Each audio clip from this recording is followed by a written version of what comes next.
بسم اللہ الرحمن الرحیم۔ اللہ تمہاری برداشت کی طاقت کو نہیں آزماتا، وہ تمہارے ایمان کا امتحان لیتا ہے اور انہی کا لیتا ہے جن کو اپنا دوست بنانا چاہتا ہے۔ اللہ کو تمہاری برداشت کی حد معلوم ہے اور اللہ کبھی تمہیں اس حد سے زیادہ غم نہیں دے گا۔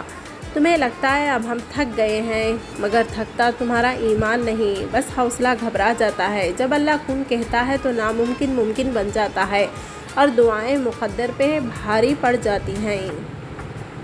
جنت میں ایسے لوگ داخل ہوں گے جن کے دل چڑیوں کی طرح نرم ہوگی۔ اگر ابن آدم انسان کے پاس سونے کی 2 وادیاں بھی ہو تب بھی یہ تیسرے کی خواہش کرے گا، اور ابن آدم کا پیٹ خبر کی مٹی ہی سے بھر سکتی ہے۔ اللہ پاک کو یہ بات پسند ہے کہ بندہ ہر نوالے اور ہر گھونٹ پر اللہ پاک کا شکر ادا کرے۔ رات کا کھانا نہ چھوڑو، چاہے ایک مٹھی کھجور ہی کیوں نہ ہو، کیونکہ رات کا کھانا چھوڑنا آدمی کو ضعیف کر دیتا ہے۔